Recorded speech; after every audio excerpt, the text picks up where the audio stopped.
अभी हम लोग गुरुकुल आश्रम आए हुए हैं पाथुरिया में।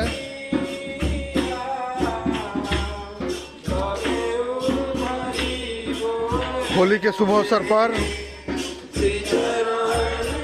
पाथुरिया गुरुकुल आश्रम में बच्चों के साथ होली खेलने के लिए जैनामण चैम्बर ऑफ कॉमर्स के भूतपूर्व अध्यक्ष श्री संजय कुमार जी,